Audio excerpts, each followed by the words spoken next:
Antarctica wasn't always a frozen wasteland. A long time ago, it was full of life, and 56 million years ago, something terrifying stalked its jungles. A giant, flesh-eating bird. It was around 6 feet tall and weighed as much as a lion. For millions of years, nothing could challenge it, so why did it disappear? And could there be even bigger predators still hidden beneath the ice? Paleontologists found 2 massive claw bones in Antarctica, sharp, curved, and powerful, belonging to this bird.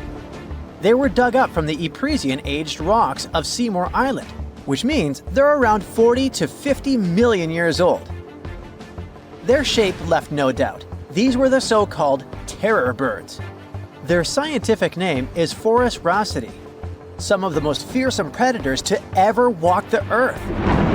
They were flightless and didn't even need wings. Instead, they could sprint at breakneck speeds, like ostriches from a nightmare. For millions of years, these birds ruled South America. But now, for the first time, their presence has been confirmed in Antarctica. No surprise here. Back then, South America and Antarctica were still connected, allowing animals to easily commute between continents. So these birds probably migrated south to adapt to life on Antarctica's prehistoric landmass. It didn't just survive here, it thrived. But at some point, this nightmare of an animal vanished. Why? Most likely because of the temperature changes. Antarctica was cooling, slowly turning into the frozen wasteland we know today. Its prey may have declined, leaving the predator without enough food. Eventually, it disappeared, leaving no descendants behind. Researchers hope that they'll find a complete skeleton eventually. They're also wondering where there might be even bigger species waiting to be discovered. Perhaps these birds evolved into a completely new Antarctic lineage. But for now, all we have are 2 giant, creepy claws. People often think that there are almost no animals or plants in Antarctica. But that's not true at all. Penguins waddle around, and forget the cute tiny ones. Antarctica used to have 6-foot-tall monsters. The emperor penguins are the largest penguin species alive today. They can dive over 1,800 feet deep and hold their breath for over 20 minutes. There were giant ancient penguins around 38 million years ago. They were the size of humans. Fossils show they had long, sharp beaks, making them terrifying hunters of fish and squid. The fish there are also absolutely fascinating. Forget giant squids. Colossal squids are nightmares even bigger. Some reach over 40 feet long with massive, super sharp beaks and eyes the size of dinner plates. Finally, orcas, the apex predators of the Antarctic Ocean. They hunt in packs, working together like a wolf pack of the sea to take down seals, fish, and even massive whales. There are even tiny plants like moss and algae, Antarctic hairgrass and pearlwort. They somehow survive against all odds. There are many other myths going on about Antarctica. For example, some people think that when icebergs break off from glaciers, they immediately start drifting straight into the open ocean until they melt. But the reality is way more chaotic. First, when an iceberg breaks off from a glacier or ice shelf, it has to deal with underwater obstacles. It can stay stuck on the seafloor for decades without moving. Then, they get caught in powerful whirlpools and spin in place for months. One iceberg, a 23A, spent nearly 40 years frozen in place before finally breaking free, only to get caught in a swirling ocean vortex for another 8 months. After that, their paths are influenced by ocean currents, tides, winds, and even underwater topography. They don't just float freely. Their movements are full of literal, unexpected twists. And speaking of glaciers, another strange rumor is that some humans can't travel more than 311 miles inland in Antarctica because of an impassable ice wall, freezing jet fuel, deadly winds, and no oxygen. But this is completely false. Antarctica has been explored by planes, vehicles, and even scientists on foot. There's an entire research station sitting at the South Pole. People live there all year long. The ice wall is real, a massive ice cliff rising above the ocean. But that isn't some secret barrier, it's an ice shelf. These are thick slabs of ice that form when glaciers slowly flow off the land and spread over the ocean. Almost 3/4 of Antarctica's coastline is made up of them, but they don't form some giant ring around the world. Antarctica is one of the most extreme places on Earth, but we've conquered its challenges and we keep learning more about it every year. That's why every year, millions of dollars are poured into keeping research stations running, protecting wildlife, and making sure the people who live there have everything they need. But where does all this money go? Well, Antarctica stations are basically small cities. There's electricity, heating, water purification, food storage, and medical facilities. The biggest station, McMurdo, is basically a town with over 1,000 people in summer. It has everything from a fire station to a gym. The South Pole Station is super deep inland, so it's one of the hardest places to supply. Getting food and fuel there requires airplanes flying thousands of miles in extreme cold. But the internet loves a good mystery. When Google Maps revealed what looked like a massive doorway in Antarctica, conspiracy theorists went wild. People joked about everything from Bigfoot's vacation home to a secret base, or even a Star Trek spaceship hangar hidden in the ice. But there's a way simpler and less exciting explanation. It's actually a grounded iceberg, a chunk of ice that got stuck in shallow water and is now slowly melting. As ice moves across the landscape, it flows around bumps and obstacles, creating odd shapes. The process of melting, breaking apart, and refreezing can carve ice into unexpected forms. Antarctica also has incredibly strong downward-blowing winds that sculpt ice into dramatic formations over time. No secret doorway, unfortunately. And speaking of doors, for years, Ushuaia, Argentina, has been called the gateway to Antarctica, the last stop before the icy continent, the place where expeditions begin. But there's another option. Punta Arenas, Chile. Let's compare them. Ushuaia is closer to Antarctica. It's the top departure point for tourists going on cruises. But no regular flights to Antarctica. No major scientific bases operating from here. It's basically controlled by the military, which refuses to allow private flights, only commercially operated ships. Yes, Punta Arenas is further from Antarctica, but 22 countries and global organizations use it as their main base. There are regular flights to Antarctica happening there every year. Private airlines can actually operate here, making it the real air connection to Antarctica. Ushuaia may have the best location physically, but Punta Arenas actually runs the show. Argentina made a huge error in picking its Antarctic airbase.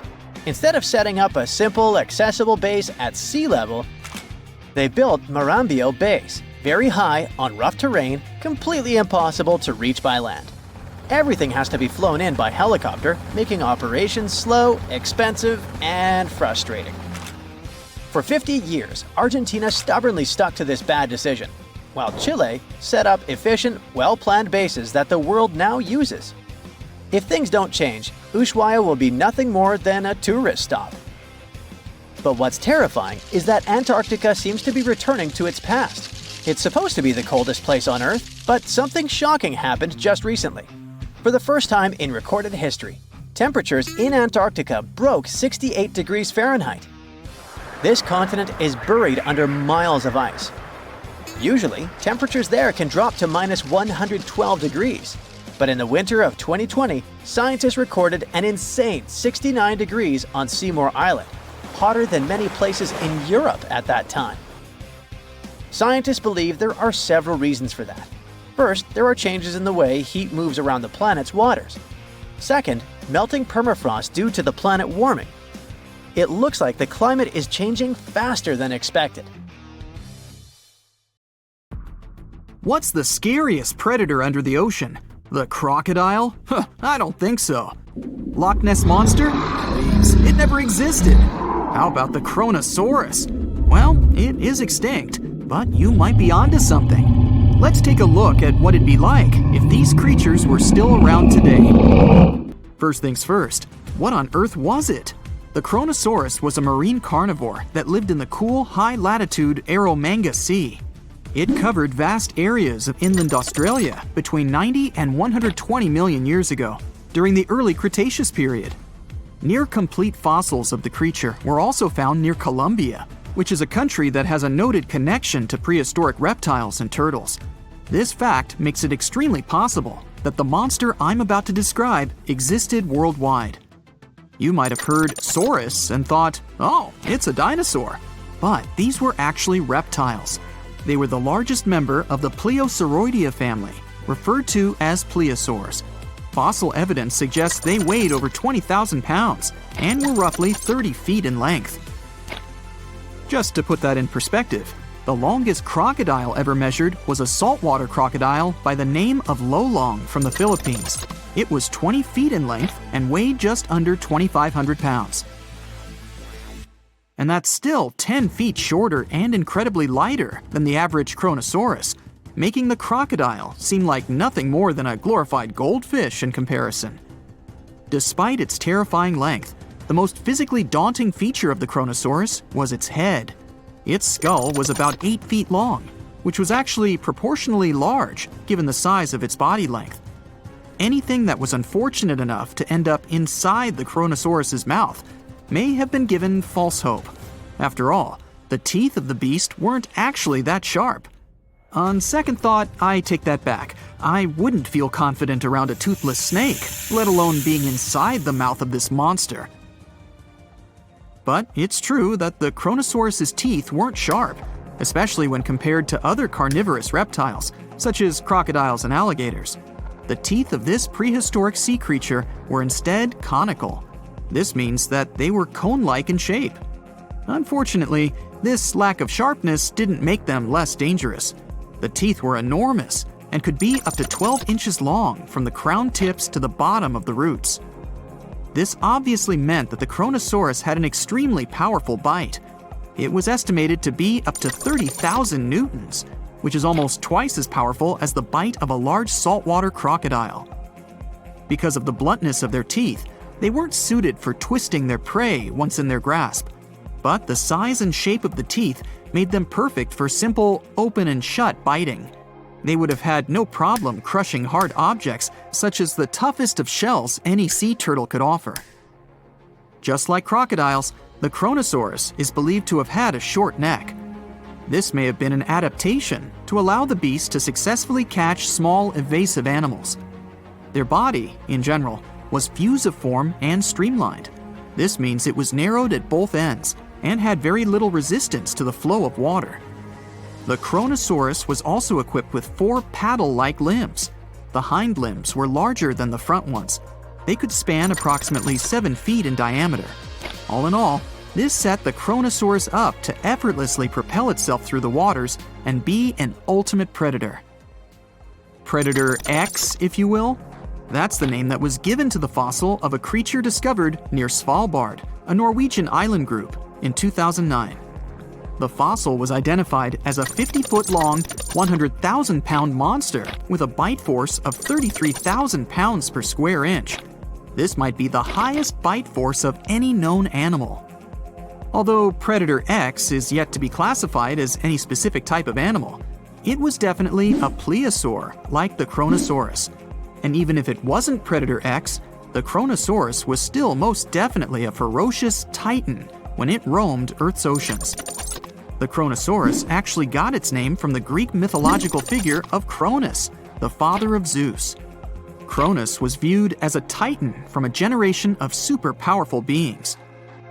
So what was it that the Kronosaurus, this terrifying monster, actually feasted on to satisfy its appetite? This creature was known to eat sea turtles, squid, and other larger marine reptiles of that time, such as elasmosaurids and ichthyosaurs. This suggests that if crocodiles existed in the realms of the Kronosaurus, they too might have turned into lunch for the beast. There's evidence from the fossil remains of the Kronosaurus that suggests that they also feasted on sharks, which I know is a disappointment to those of you who view that beast as the king of the ocean. Not when the Kronosaurus was around, my friend. In any case, grounding all kinds of food into small pieces to help digest them would have been difficult without small teeth. This explains the presence of rounded stones found in many of the remains of these sea creatures. Researchers believe these stones may have been swallowed to control buoyancy or to help process food.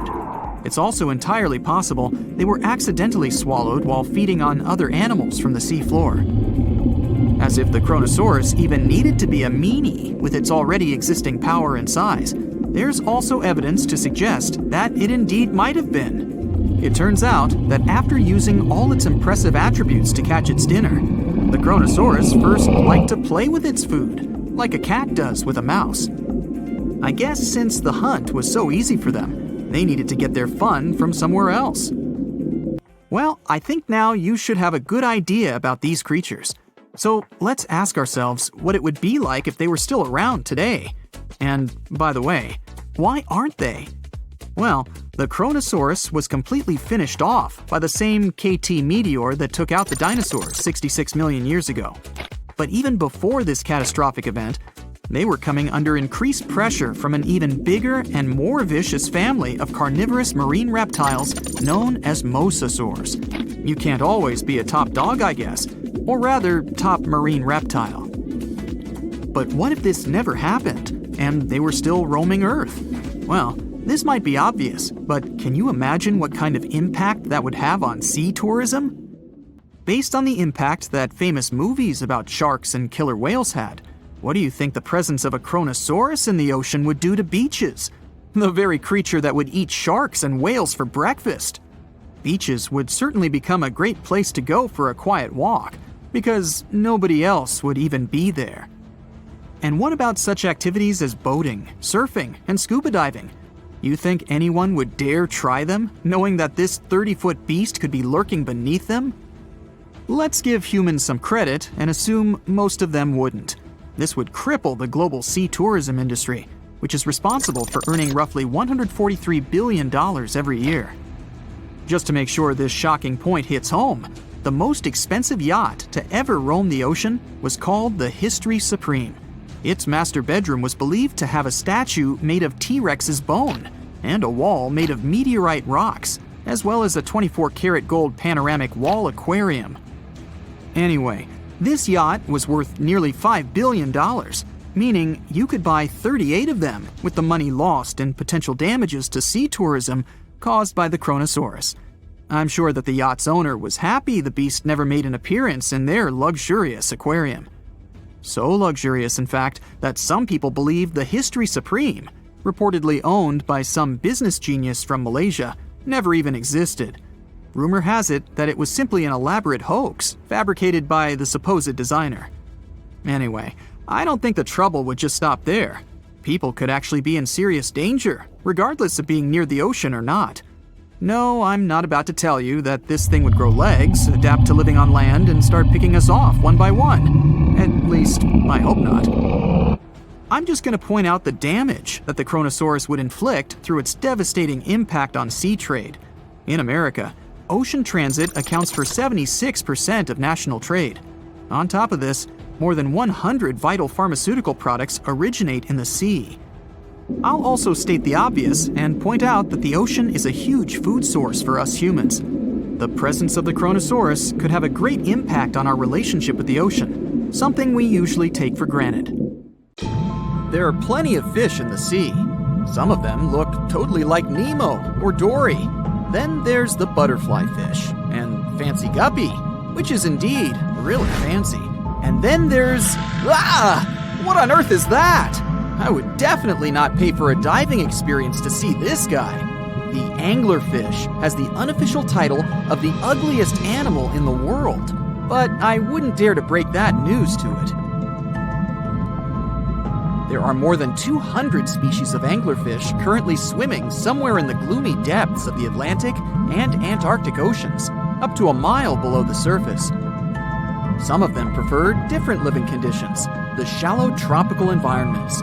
Different kinds of anglerfish vary in shape and size, from the famous black sea devil to frogfish, monkfish, football fish, goosefish, batfish, and sea toad. The larger ones can be half as long as a full-sized bed, but most are less than a foot long. Since the choice of meals where these guys live isn't that huge, they had to come up with a unique hunting strategy. They don't waste their priceless life energy on following prospective prey. Instead, they use a piece of dorsal spine that sticks above their mouths like a fishing pole, hence the name of the fish. There's a sac of bioluminescent bacteria that glows brightly in the dark at the end of that rod. The light lures prey, and all the anglerfish has to do is wait, and then enjoy its lunch delivered right to its mouth. Their bodies are pliable and huge, so they can easily swallow prey twice their size. Deep-sea anglerfish eat whatever they can find. Species that live in more shallow water aren't picky either, and can eat anything from shrimp to snails and small fish. Only female anglerfish have the cool fishing rod feature though. So what about their males? Finding a soulmate deep under the sea isn't that easy. I mean, literally, there's no light down there. Plus, there are frigid temperatures and low oxygen levels.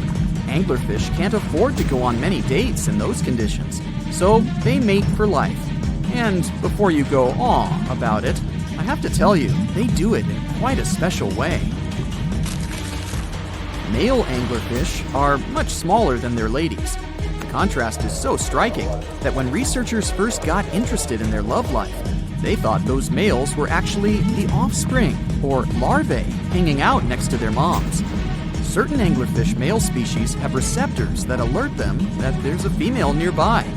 After they mate, the male bites into his woman and stays attached to her head, belly, near her tail, and other areas he can access. While they morph together forever, the female fish gets the male's cells, DNA, and reproductive organs, but loses her immune response cells. The male gets free permanent housing and nutrition. Given the current real estate prices, it sounds like a dream. But that accommodation is shared by up to 8 males, and they can't move out if they ever feel like it. You're unlikely to meet this deep-sea fish in real life, but if you meet an anglerfish in your favorite video game, remember that you can easily outswim it and make it kinder to you with tranquilizing arrows. Once you befriend it, the anglerfish can be your scout and help you discover new areas with its bioluminescent pods. Back in the real world, down in the twilight zone of the ocean, about 650 to 3,300 feet down, the anglerfish isn't the only creature you're lucky you'll probably never meet. Many of the locals look like they come straight out of science fiction or horror movies, but that's because they had to adapt to this dark, deep world. I did my best to get you prepared for the creatures you're going to meet, starting with the common fangtooth. They spend most of their lives deep down, but at night, they move toward the surface to snack. These guys are more active than most other deep-sea dwellers. They don't wait for food to come their way, but actually follow it, and then get it with their long, hungry teeth. They don't have a built-in light bulb like the anglerfish, so they've developed a great sense of smell and use as much sunlight as they can get there in the depth to get around. Sometimes, even the shadow of a passing by prospective prey is enough for them to switch to action mode. And though they don't look too charming, they're completely harmless to humans if you ever run into one of these guys. Stoplight Loosejaw sounds like a great name for an alternative band, but it's actually another deep-sea resident with sneaky hunting habits.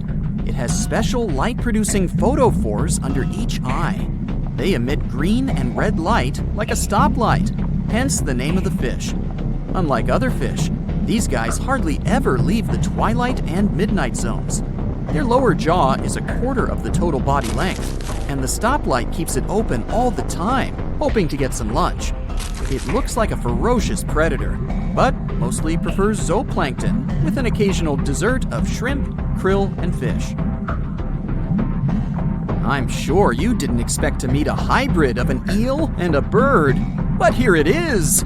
The slender snipe eel has a beak, much like that of a bird, with curving tips. The beak is equipped with tiny hooked teeth that the eels use to catch the antennae of delicious shrimp. And it sure is slender, stretching up to 5 feet and weighing only a few ounces. Scientists don't know all of this guy's secrets, since it's pretty tricky to study in their natural habitat. But it looks like they only produce offspring once in a lifetime, and then pass away. Glass squids like to take it easy in life and literally go with the flow. They're filled with a solution which is lighter than water, so they don't have to make any effort to move around the deep sea looking for food and partners. These creatures are transparent, so they blend into any landscape and don't even cast a shadow while moving. Talk about a great survival tactic. If danger finds it anyway, it can transform into a lumpy ball, pushing its head and tentacles into its mantle cavity. It can also release ink into the mantle and go from transparent to black. The same ink can protect it against hungry whales and seabirds. Another tactic they use to scare off predators is to activate their light-emitting organs around their eyes. I'm getting hungry. Maybe I can snack on this sea cucumber. Ouch, it's moving! So I guess it doesn't belong in a salad after all. These soft-bodied fellows live in all parts of the ocean, from shallow waters to the deep underwater world. Most of them slowly move around with their tiny feet, but some crawl around by flexing their bodies. Sea cucumbers can shed their internal organs when there's a predator approaching.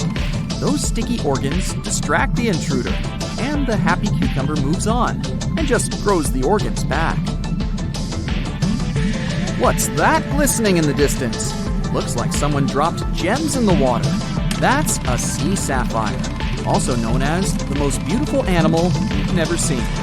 Some males of this type of copepod can change color from deep blue to purple, red, or gold. 1 second later, it's gone. And it's back, shimmering bright. The secret to this magic is that their bodies are transparent and reflect light differently at certain angles. It looks like it's their way of communicating between each other and attracting mates. Female sea sapphires don't have the same superpower, but their eyes are bigger compared to males, probably to spot them from a distance. Males roam wild and free, and their ladies stay in the crystal palaces of strange barrel-shaped jellies called salps. Now imagine a creature with a body that is reminiscent of a cuttlefish, with eyes sticking out from stalks like a funky headband, fins on its tail, and a long skinny nose ending in a mouth full of teeth. Or maybe this thing could be a claw.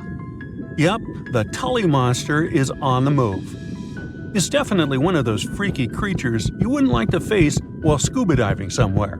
Luckily, it went extinct 300 million years ago. This unusual marine beast was discovered in the 1950s in Illinois, and scientists couldn't even agree what it really was. Some thought it was a vertebrate, which means a group of creatures with a spine, like us humans. But a team of researchers in Japan studied many fossils of the Tully monster, using advanced laser scanning technology to check them in detail in 3 dimensions. There's still a lot they don't know about the Tully monster, but they managed to realize it didn't have any spine at all. Now the next step was to see what type of invertebrate it was. Could it be vertebrate-like, such as a land sled? Or are we talking about something closer to snails and worms? They also discovered the creature had segmentation in the head area that extended from its body, and that's not something bony creatures have. Still, in recent years, some researchers had the idea the Tully beastie could be related to jawless fish, such as lampreys. These fellows belong to the most ancient group of vertebrates, and are not pleasant to see either. In the case of lampreys, we're not talking about extinct animals. They're still out there somewhere, wandering the ocean and scaring other animals, or you, if you see it in the northern and western parts of the Atlantic Ocean where they live. And they've been here really long, even before the dinosaurs. A long time ago, long before humans or I even existed, there were eurypterids, weird creatures from a group we call arthropods. which includes spiders, insects, and crabs. But Eurypterids were unlike anything you've ever seen before. They had a body shape similar to horseshoe crabs, with many segments that made up their body. Instead of legs, they had special appendages at the front that acted like oars. Some even call them giant scorpions, but most Eurypterids were actually quite small, except for this special one, which was truly enormous. It could grow to a staggering length of about 8 feet. Wow! The next time you see a crab scuttling along the beach or a spider swimming its web, remember, we're lucky we only got mild versions of their ancient relatives, which, by the way, disappeared hundreds of millions of years ago. Whew. Now, some Eurypterids were pretty fierce and fast predators. They would swiftly swim after their prey, chasing them down in the water. Others were more like scavengers, living on the bottom and feeding on whatever they could find along the way. They had a taste for the leftovers, like some sort of cleanup crew of the ancient oceans. Eurypterids loved to spend their time in brackish water environments. It's water with more salinity than fresh water, but still less than seawater. Now imagine you're just floating around and all of a sudden you see this guy. No, it's not some weird tiny spaceship, and you won't see it floating in space, even though that's where it would perfectly fit in, as some weird creature from another planet you'd see in sci-fi movies. You'd actually see it floating in the sea, because we're talking about a really small animal with enormous eyes called Dilophosaurus. Each of its eye bulbs was about a quarter of its whole body length.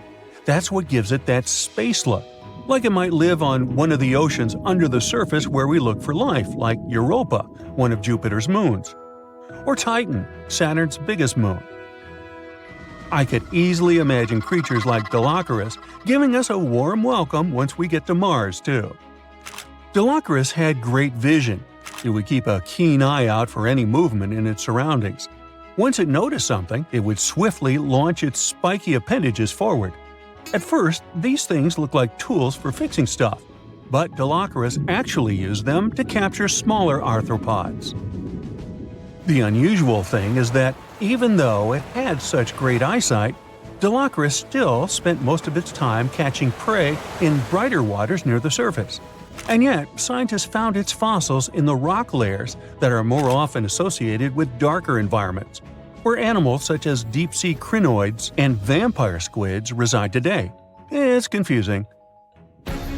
But one of the explanations for this says it's possible these deep-sea creatures actually lived in shallower waters in the past and later ended up in the depths as the geography of our planet changed over time. No one knew what Dilophosaurus really was. It could belong to a group of arthropods, and it seems to me that's where most of the world's weirdest creatures are. Some believe it could be related to mantis shrimp, while others compare it to blind, worm-like crustaceans that live in dark underwater caves. And check out this enormous worm lurking beneath the sandy ocean floor, patiently waiting for its next meal to swim by. These ancient creatures were like stealthy predators, perfectly camouflaged in their sandy lairs. And now, 20 million years later, scientists have found the remains of their hidden hideaways. The burrow they discovered, shaped like the letter L, was found preserved in ancient sediment on the seafloor of Taiwan. It was around 7 feet long and only an inch wide. That's where the ancestors of modern bobbit worms live. Bobbit worms have been around for a long time. They can grow to be a few inches to a whopping 10 feet long. A pretty weird creature dominated the skies at the end of the dinosaur age in North America. We know it as Quetzalcoatlus, and it soared above famous dinosaurs like Tyrannosaurus and Triceratops, showing them who the ultimate ruler of the skies was. Quetzalcoatlus belonged to a group of flying reptiles called pterosaurs. They were some of the biggest flying animals ever known to exist. When you think of Quetzalcoatlus, imagine an animal as tall as a giraffe. These incredible creatures had long necks, small bodies, long legs, and wings that were relatively short compared to their size. The biggest of its kind was really massive and held the title of being the largest flying creature of all time. They had long, pointed skulls, while some also had short crests at the back of their heads. And for a long time, researchers were confused about how these giant pterosaurs hunted for food. At first, some even believed that Quetzalcoatlus and its relatives were like giant vultures that scavenged the remains they would find around. They drew such a conclusion because Quetzalcoatlus fossils were found inland, away from the coast where other big pterosaurs were found, such as the crested pteranodon. Plus, many thought these fellas were skilled at skimming, which means lurking over freshwater systems and catching fish. But it appears these massive animals were actually predators with excellent hunting skills. The exact technique they used to catch their prey remains a mystery, though. Now here's another cool discovery, a specific fossil as the oldest evidence of muscle tissue ever found.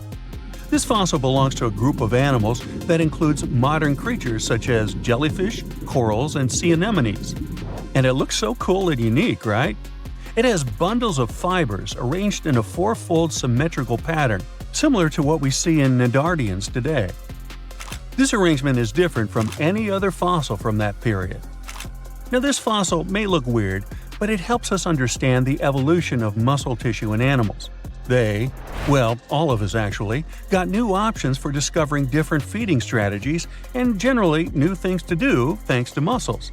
And it's not like scientists usually get to study fossilized muscles. It's more that they learn about that based on how animals feed, reproduce, move, and do other things. So this cool fossil suggests animals may have had an earlier origin than we used to believe. In the past 30 years, scientists have made an incredible discovery of a new creature living deep beneath the surface of the ocean, and the name of the creature is the harp sponge. Now, if you're wondering why it took so long to come across this animal, then I might have the answer. These creatures typically hang out at a depth of roughly 11,100 feet beneath the ocean's waves. This sponge species was first discovered off the coast of California thanks to a robot that was sturdy enough to explore those crazy depths the ocean has to offer. This is no doubt an area of the planet where even the most benign-looking creatures can be potentially dangerous. But even scientists were surprised to find that this creature was more than just a sponge. Now, this might seem obvious, but the harp sponge got its name because its basic structure, referred to as a vein, is the same shape as a harp. Each vein is made up of a horizontal branch supporting several parallel vertical branches. But don't let the harp sponge's fanciful and amusing appearance or its non-intimidating name fool you. Yeah, the harp sponge is very much a deep-sea hunter.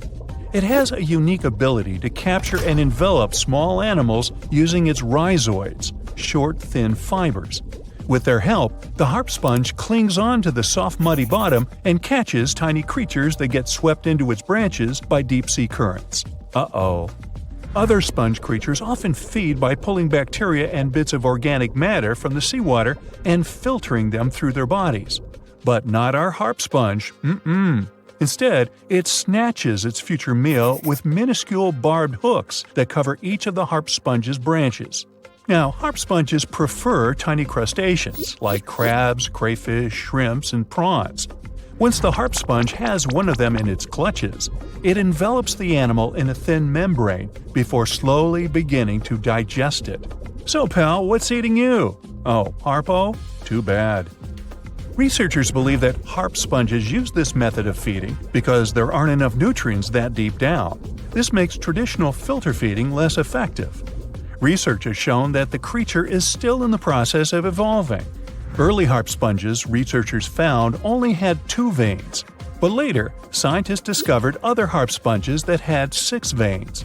The harp sponge might have evolved this elaborate candle holder-like structure to increase its surface area.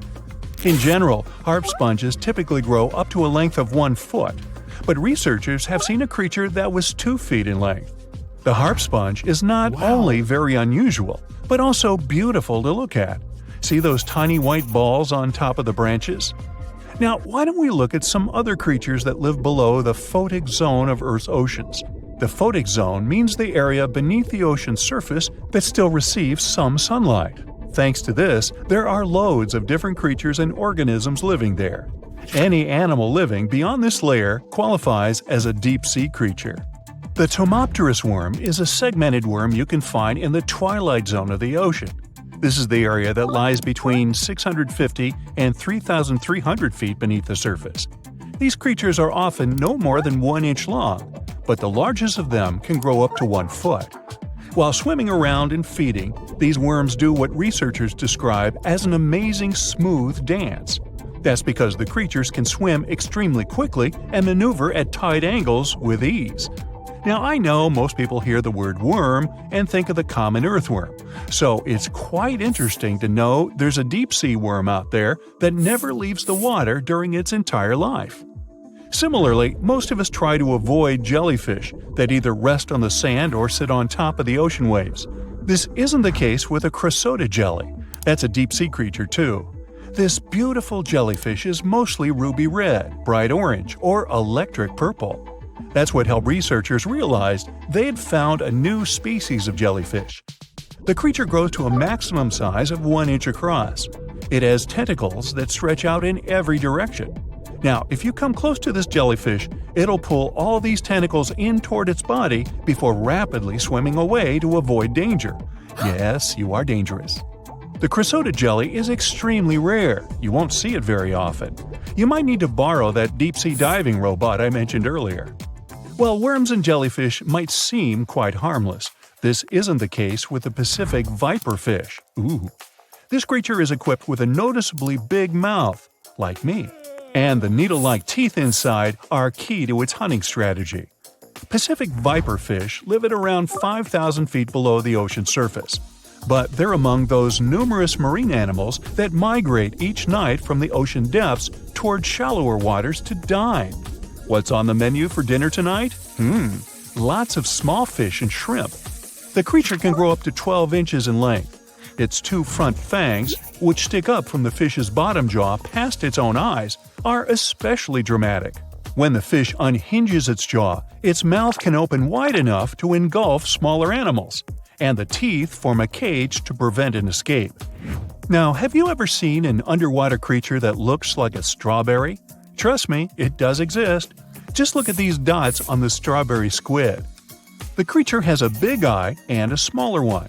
You might think this unconventional pairing would be awkward and uncomfortable, but it's actually the opposite. The big left eye looks upward. It spots shadows cast by other animals in the dimly lit waters above. The eye's tubular shape helps it collect as much light as possible. On the other side of the squid's head, you can see its right eye. It's small and looks downward. This eye searches for flashes of bioluminescence produced by animals lurking in the darker waters below. Now, bioluminescence means the production and emission of light by living organisms. By the way, the squid has a nickname. And no, it's not Squiggy, although that's a great one. It's known as the cockeyed squid. This is simply due to the remarkable difference in size between its 2 eyes. I think I like Squiggy better. And so it goes. Since light doesn't reach the deep sea, the strawberry squid's body actually looks black. This helps the creature hide from enemies, such as sharks and dolphins. In general, the strawberry squid grows to a length of 5 inches. It typically lives around 3,000 feet below the surface, but floats to shallower waters at night. Now, the feather star is a marine creature without a backbone, but with feather-like arms that radiate from the center of its body. These creatures first appeared around 200 million years ago. Related to sea stars, they look like a flower, but if you approach them, they'll quickly swim away. But not all feather stars can swim. Many species can only crawl along the bottom of the seafloor. Like some of the other deep-sea creatures we've looked at, the feather star can adapt to its surroundings. It has a creepy ability to shed its arms, the same way some lizards can shed their tails. This also helps them escape from their enemies. Feather stars live all across the globe, from the equator to the poles, from the shallow waters on top of reefs to the deep, deep sea. Now, given that we're dealing with mysterious creatures, the name of this one is quite fitting. The swift vampire squid should be the official symbol of life in the deep sea. The animal has a dark red body, huge blue eyes, and a cloak-like web that stretches between its 8 arms. This, along with its name, may suggest that the creature is some form of a terrifying hunter. In reality, though, the vampire squid is a soft-bodied, timid creature, about the size, shape, and color of a football. It grows to roughly 12 inches in length and lives 3,000 feet below the waves. There's almost no oxygen there, but also relatively few predators. Whew, I think I'll need to decompress from this one. In 1945, 5 TBF Avenger aircraft took flight for a routine training exercise around the Bermuda Triangle. In the middle of the exercise, the planes were struck by intense rain and heavy winds, despite the clear weather forecast. The pilots became extremely disoriented and radioed the base to report that their navigational equipment had stopped working. The last thing the base heard was, "When the first plane drops below 10 gallons, we'll all go down together," and then static. The 5 planes and their 14 crew members were never seen or heard from again. On his very first voyage to the New World in 1492, Christopher Columbus sailed through the Bermuda Triangle. Columbus reported that one night when he was on the deck of the ship, he noticed a giant light appear in the distance, unlike anything he had ever seen before. Columbus looked at his compass for direction, and it gave off erratic readings. You might have noticed that the Bermuda Triangle doesn't appear on any world map. This is because official institutions refuse to acknowledge that the area actually exists. A popular theory suggests that rogue waves are responsible for the many disappearances. Rogue waves are called extreme storm waves by scientists. They occur when different weather patterns take place at the same time and cause large, unexpected waves. Witnesses say that the waves look like giant walls of water. These waves could explain why ships go down fast and without leaving any trace. The Bermuda Triangle is home to some pretty intense and unexpected weather. Storms build up quickly and unexpectedly, then disappear soon after. If you blink, you might miss it. This could explain why few distress signals are issued. Pilots and sailors never saw the weather coming. No one knows exactly how many ships and planes have disappeared in the Bermuda Triangle. The rough estimate is 50 ships and 20 planes. Most of the time, the disappearances had no explanation and no wreckage has ever been left behind. Another bizarre theory trying to solve the Bermuda Triangle mystery comes from Charlie Berlitz. He insists that the area is home to the lost city of Atlantis. The missing ships and planes and malfunctioning equipment, according to him, were all caused by rays of energy let out by the special energy crystals that power Atlantis. While this sounds silly, Berlitz's theory was convincing enough that over 20 million people bought his book worldwide. In the year 1800, a large sailing vessel called the USS Pickering departed from the U.S. on its way to the West Indies. The ship sailed into the Bermuda Triangle along with its 90-man crew and was never heard from again. The USS Pickering was the first ever confirmed ship to vanish in the Bermuda Triangle. It's believed that the ship was taken out by a storm, but because no wreckage was ever found, we'll never know for sure.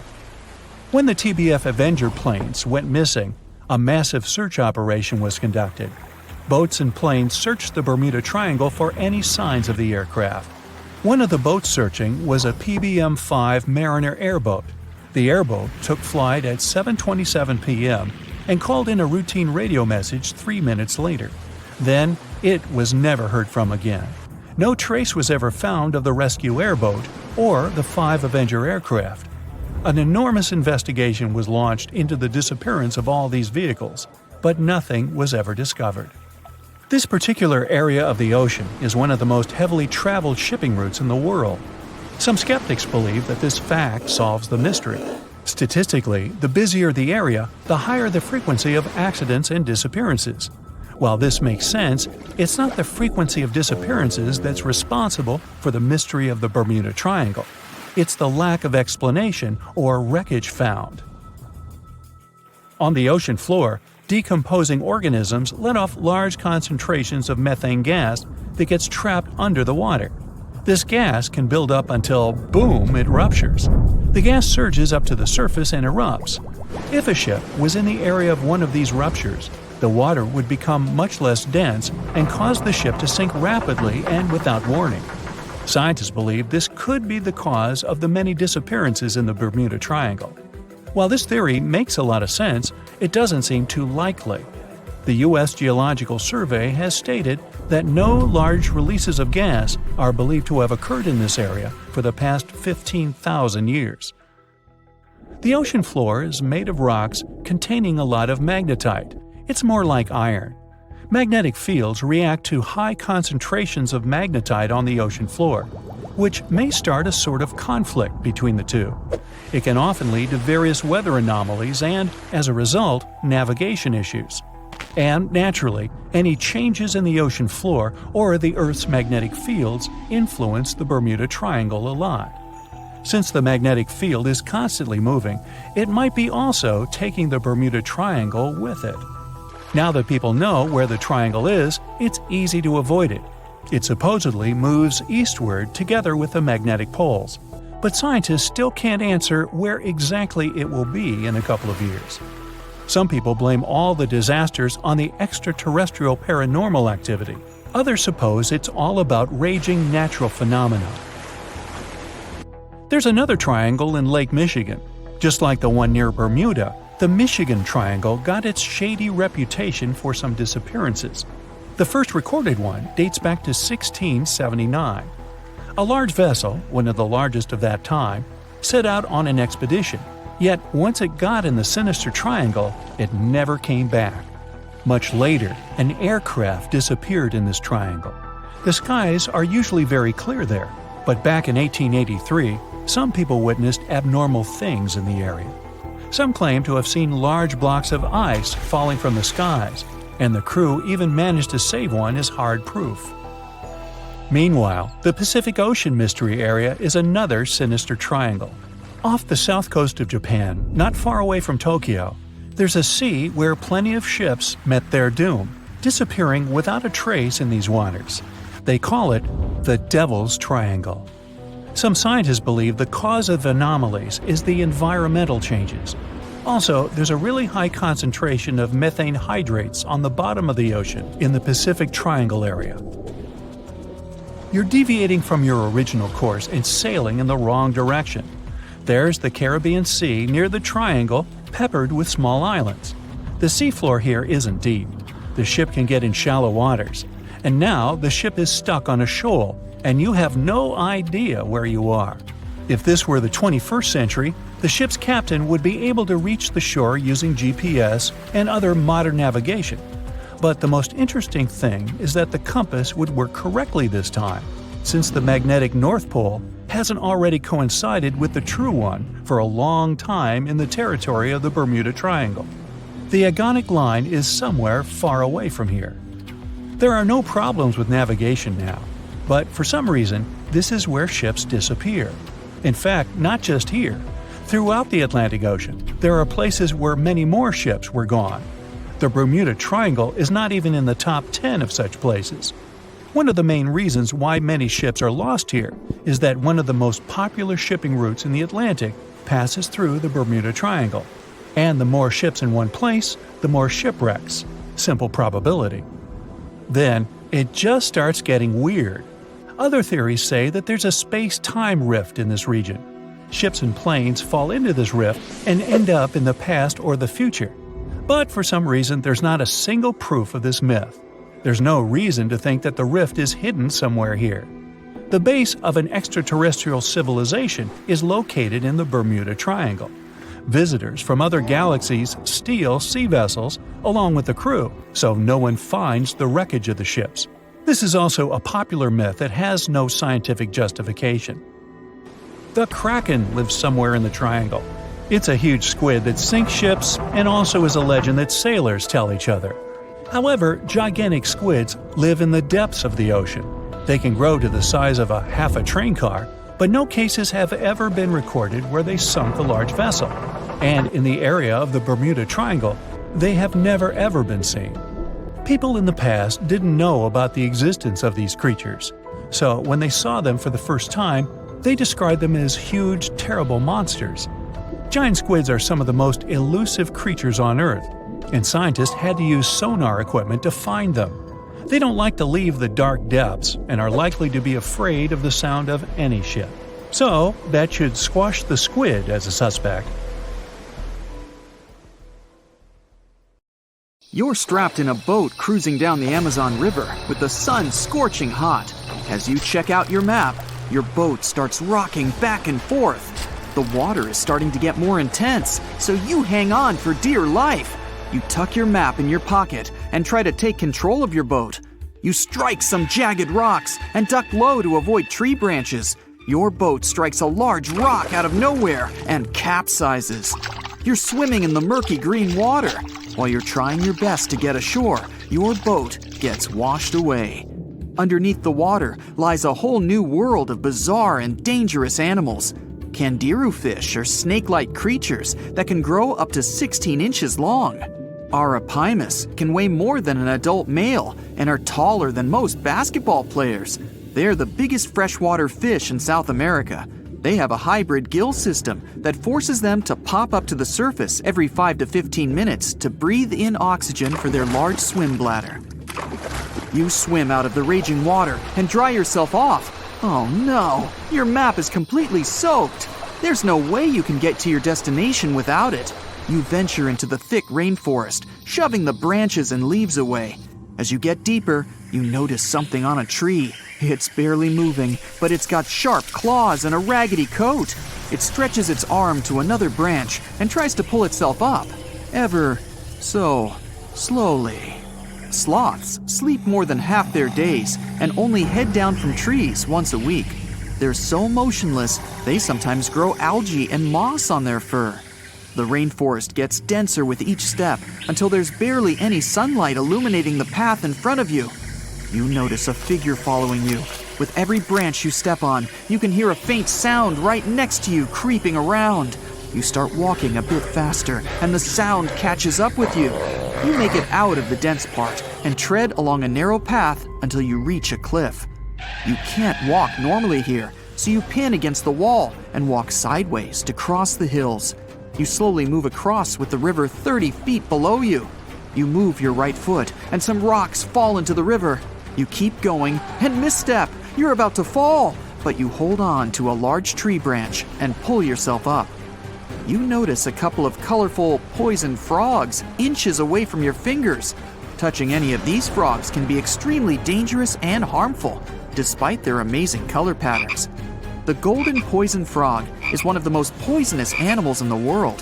One of them hops right next to you, so you let go of the branch and fall back in the river. The river is washing you down until you reach a calm current. Underneath you is a swarm of piranhas swimming with their sharp teeth. The red color on their skin is unmistakable, so you swim off like an Olympic athlete. Piranhas will eat anything that gets in their way, no matter the size. You grip onto a log and climb up a small rock to catch your breath. There's a huge electric eel underneath the rock. Despite their name, they're more related to catfish than eels. They use their powerful 600 volts of electricity to defend themselves and catch food. You're stuck, unless you're like the common basilisk that can run on the water like a jet ski. These incredible lizards have special webbing on their toes and can run the distance of a basketball court. You hop on a bunch of rocks until you reach the land. You continue walking along the riverbank until you come across a moving rock. You rub your eyes and see it moving again. It's a dinosaur-looking turtle that resembles a crocodile with armor. The mata mata is a freshwater turtle that disguises itself with its surroundings to catch prey. Their heads stretch longer than their bodies. You shimmy your way past it and continue. You head back into the rainforest and find a spot to rest. Wait, there are giant ants everywhere. They're the biggest ants in the world and can produce one of the most painful stings out there, even comparable to a wasp's sting. You immediately get up and find another place to rest. As you continue walking along, you notice the same feeling of something following you. You can hear some leaves rustling, but it's getting dark and there's no way of telling. You find a nice little spot to build a campfire and catch some Z's. But in the Amazon, everything is a threat. Except for those cute capybaras wandering around. They live in groups next to water sources. They're also the biggest rodents in the world. You don't need to worry about them if you're stuck in the middle of the Amazon rainforest. Suddenly, you feel something slithering up next to you. You look down and see a massive green anaconda just about to constrict you. They are the heaviest snakes in the world and can grow up to 20 feet long and have a huge appetite.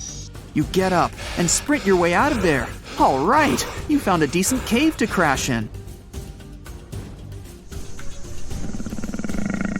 It's daytime again, and you're still alive. You continue walking along the rainforest. You were able to find some breakfast to boost your energy for the rest of the day. You spot something on a tree that looks like a branch, but it's actually a potu, a master of disguise that can spend days motionless on broken tree branches. These bizarre birds use those branches as their permanent home, where they lay their eggs and chill all day. You continue your way through the rainforest and see a Brazilian wandering spider crawling on a tree branch right in front of you. 8 of these species can be found in the Amazon area. They are some of the most aggressive and venomous spiders out there. So, you make a big detour and walk away from it. You feel someone walking next to you again, but you still can't figure out what it is. You see a steep cliff with a waterfall hitting a large lake ahead of you. Looks peaceful, until you see a team of black caimans gathering around the shore. They're the biggest predators in the whole Amazon ecosystem and feed on anything that moves. It's a good thing you're on high ground, otherwise, whoa! You slip and fall down the river, right on the deep end. So far, no caimans spotted you. You swim underwater and try to get to the opposite end of where the reptiles are. As you climb out and dry yourself off, you notice some large black spots on you. You try pulling them off, but they've latched on pretty hard. The Amazon giant leech finds its target by tracking movement and shadow. Once they attach themselves to the skin, it's extremely difficult to extract them. The best way to do so is to slide your finger next to its mouth and pull it off slowly. Ugh. You manage to get them off your body and see that the caimans are swimming towards you. You're pinned to the wall with the lake of hungry reptiles approaching. Suddenly, a pink dolphin jumps out of the water and splashes all over them. They can grow larger than humans and are the celebrities of the Amazon. Scientists think they get their color from the blood capillaries on their skin. The Amazon even has bull sharks swimming around. These carnivorous giant fish are threatening to humans and can swim in both saltwater and freshwater. These sharks prey on anything within their reach, including other sharks. The dolphin distracted the caimans, so you climb up the cliff and try to find the best way to escape. Opened jaws waiting for you to fall into the pit are right below you. You're lucky enough to escape to the top, but as your arms pull you up, the first thing that you see is a jaguar looking straight at you. It's the creature that's been following you this whole time. You get up while it starts circling you, timing its strike. You know that you can't take on a jaguar, nor can you outrun it, so you grab a large tree branch from the ground to defend yourself. It jumps at you, but you duck down in time. The jaguar lands in the water far away from the caiman crocs. It's a good thing these large kitties are excellent swimmers. You pick yourself up and continue. And to your surprise, you find your boat again. You fix it up and sail your way out of the Amazon. Whew! If you draw up a map, trace a line connecting the island of Bermuda, Puerto Rico, Miami, and back to Bermuda, what do you get? The infamous triangle, known for swallowing thousands of ships and aircraft over the centuries. But there's a new mystery to this already enigmatic place. Something's lurking deep in the waters below, and it's leaving bizarre clues of its existence. Splash! Your submarine hits the water surface. You descend 100, 1,000, 2,000, 3,000 feet. It's getting darker. The sub's walls creak as the pressure grows. Over 1,400 psi. It's like the weight of a grand piano squeezing every square inch of your body from all sides. You've made it to your destination. All that's left is to spot the beast. Just in time. Among the black void, you see a bright green glow off in the distance. It's getting closer. As it approaches, it gets bigger. This is it! The creature that's been leaving strange circular markings on fish, dolphins, whales, and even other sharks. Behold, the cookie cutter shark! Don't let its size fool you. It may be no longer than a bowling pin, but this creature is a parasite. It attaches itself to other marine animals using its neatly arranged, serrated teeth. With one bite, it fills its belly, detaches, and goes on about its day. Its mobile snack also swims away with its life. The only evidence of this rendezvous, a cookie-shaped mark on its body. Don't assume you're safe in your submarine. These bold little guys have been known to go after subs too. You decide not to risk the shark punching a hole in the only thing keeping you from being squished to a pulp by the surrounding water. You journey on to meet other bizarre creatures lurking in the Bermuda Triangle. At twice the depth, you'll find the dragonfish. Unlike other deep water inhabitants, these things produce light in the infrared range. Blue and green is what other fish stick to. This gives the dragonfish a huge advantage. It provides itself with light that other marine dwellers just can't perceive. Things that want to eat the dragonfish can't detect this light, as well as the critters the dragonfish likes to feed on. A truly unique deep-sea dweller is the vampire squid. Neither vampire nor squid, or octopus, this thing is a unique species of its own. It has the largest eyes compared to body size of any animal on the entire planet. When the vampire squid feels threatened, it curls its arms up and around its body. Essentially, the thing turns itself inside out.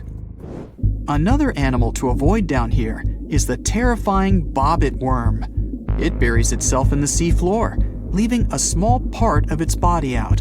It waits for dinner time with its pincer-like mouth parts open. What's on the menu? Other worms and fish that can be 7 times bigger than the bobbit. It uses its 5 antennas to sense when lunch is close enough to snap. In an instant, the worm launches forward and grabs its lunch with its mouth parts. It's not done yet.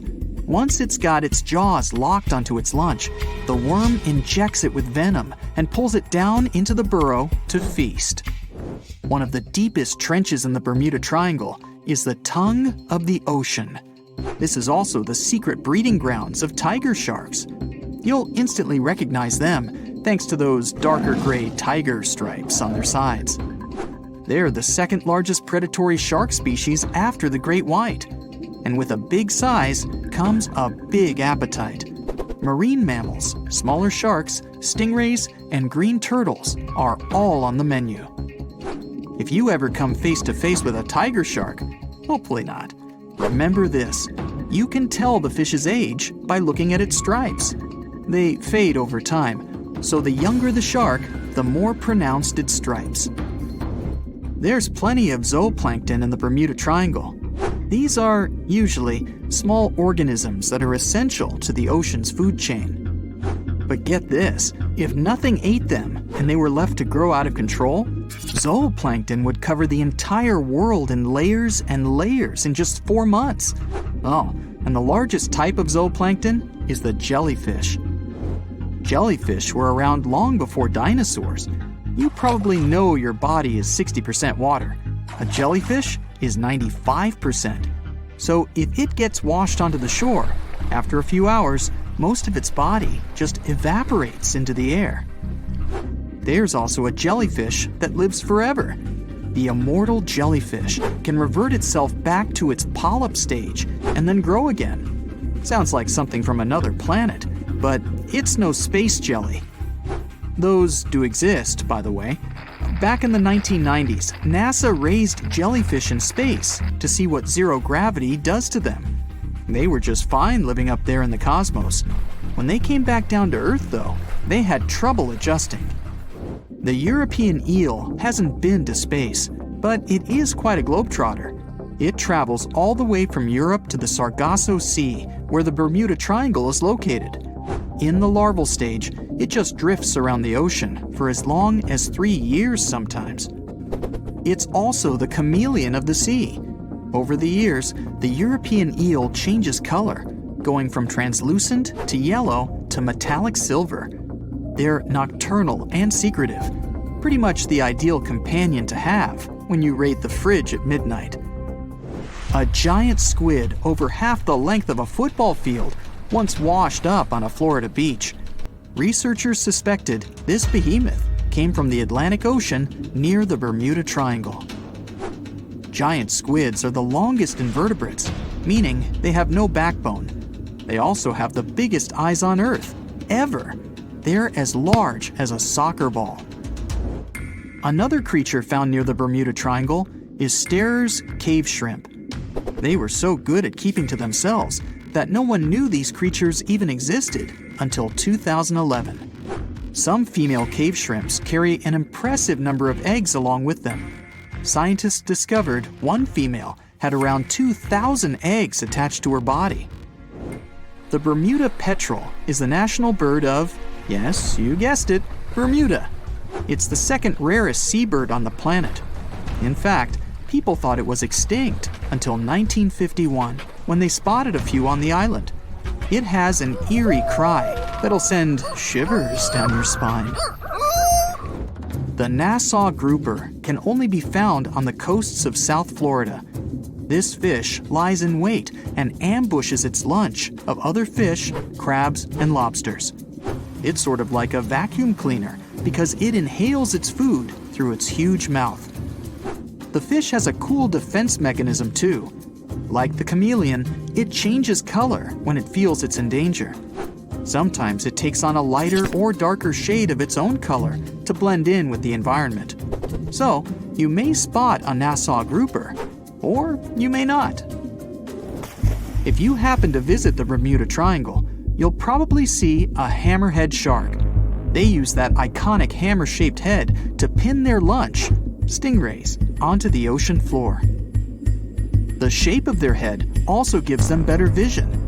They can see almost 360 degrees all around, above and below them. Well, save for one blind spot right in front of their nose. The hawksbill sea turtle may not look intimidating, but this guy will eat anything it can get its bird-like beak around. Sea sponges, algae, and even venomous jellyfish. A lot of the stuff on their menu is inedible for most, but their body fat can absorb the venom and toxins, so they go unscathed. The Bermuda Triangle is also home to green glowworms. They're not really worms, but larvae. They produce that bright light from an organ near their tail. This light makes smaller creatures come toward them, making it easy for them to catch their lunch. Most of the time, they look pretty ordinary, but they have an oddly fixed schedule. Every third night after the full moon during the summer, at an exact time, the glowworm lights up. But back to more nightmarish creatures of the Bermuda Triangle. There's the goblin shark, known as a living fossil because it's the only one left of its animal family. It's only about the length of your forearm and looks like nothing special. But watch closely as its lunch gets too close. Boom! The shark's jaw shoots out of its mouth and grabs onto the unlucky creature. Once the teeth have locked in, the jaw goes right back in the shark's mouth. And yes, you share the planet with this thing. Well, hey there. We dive back in time and into the oceans over 500 million years ago. Just, because we can. Whoa, watch out. It's not megalodon or giant sea reptiles you need to look out for here. It's a bizarre, unearthly-looking creature called Anomalocaris. The name means unlike any other shrimp. And I think you'll agree, it looks like a nightmarish cross between a shrimp and a modern-day centipede. 2 tentacles protruding from its face, each lined with razor-sharp teeth. Oh yeah, and this thing was about the size of your leg. With a wave-like movement of the flaps on each side of its body, it was graceful for a terrifying creature. It was also more advanced than any other life on this planet at the time. Especially those huge eyes. You have only one lens in each of yours. This giant shrimp had 16,000. That's 4 times more than a common housefly. And you know how good their vision is, good enough to dodge that swatter every time. All this allowed Annie to become one of the first animals on this planet to feed on others. Yep, here it is, Earth's first hunter. Its favorite meal? Trilobites. Hey, try a bite. Those are the ancient ancestors of crabs. Some of their fossils have marks on them in the same shape as the monster shrimp's mouthparts. Terrors of the past like this got to be so giant thanks to more oxygen in the atmosphere. A perfect example of this, Meganeuropsis. Imagine a dragonfly. Now make it as big as a cat, and with a wingspan longer than your arm. Megan, the monster-sized dragonfly, could easily grab other insects or even small animals, and she ruled the air with quick movements. Back then, there were still no large birds or other airborne enemies for this behemoth bug, so it was safe and free to grow as large as this planet would allow.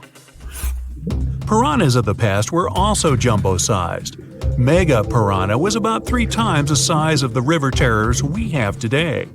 Its bite force was about the same as a tiger's, and those striped kitties bite down 2 times harder than lions. That means it probably not only dined on other fish and any land creatures that, got too close to the water, but it could also easily crunch down on large turtles and other unlucky shelled creatures. And fun fact, modern-day piranhas bark like dogs when they're about to enter a confrontation. It actually sounds more like a frog's ribbit. But makes you wonder, what did this mega-sized ancient cousin sound like? A bear roaring? How about giant sea scorpions the size of your bed? Go back about 460 million years and you'd see them swimming under you. And watch out for that tail. Scientists still don't know if these creatures could use it to inject venom like your standard land scorpion, but something tells me I wouldn't want that thing anywhere near me. Then there's this guy, Therizinosaurus. Terry looks sort of like a goose with long arms. Oh, and did I mention this goose dino is about 2 stories tall and longer than a bus? Yow! Its arms make the T-Rexes look even more bite-sized, each 8 feet long, almost triple the length of T-Rexes. And on the end, razor-sharp claws the size of your whole arm. Now, don't worry about those lengthy claws too much, though. Terry probably used them to cut through giant termite nests. So, this huge reptilian goose was more interested in eating bugs and plants. Another mega monster for you, Megatherium. The giant ground sloth could look a giraffe straight in the eye and weighed as much as a hippo.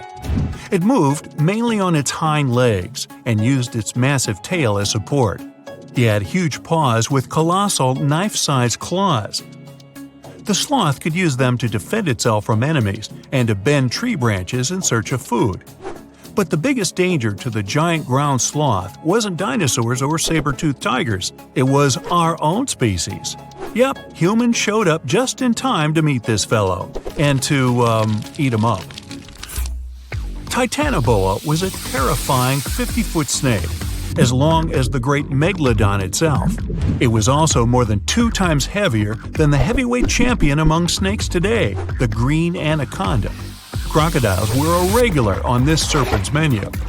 Titanoboa could swim 3 times faster than the fastest Olympic swimmer our species has ever seen. It was quicker and more dangerous in the water than outside it. And don't forget the boa part of its name. This massive snake wasn't venomous. Instead, it liked to squeeze. Remember that giant shrimp from earlier? Well, Opabenia looks like its teeny-tiny finger-sized cousin. And instead of 2 toothy tentacles, this thing had a vacuum hose coming out of its face. On the end of that trunk, what looks like a single crab claw. Add 5 eyes and a mouth under its head, and you've got a recipe for something not of this planet. Only it is. This creature used its trunk like an elephant does. Its claw grabbed food from the bottom of the ocean and brought it up to its mouth. This thing is so weird-looking that, apparently, when the scientists who discovered it presented his findings to an audience, they all laughed as if he were joking. Now, a real-life monster, the Tully monster. From a distance, it looks a bit like Nessie, that long neck and teeth-lined jaws. But get closer, and you'll see it's more like a long nose with a mouth attached at the end, like a mosquito. Its eyes are further back, sticking out of tubes all snail-like. Tully was an ancient mollusk, about the size of your forearm. It probably dined on jellyfish and shrimp 300 million years ago.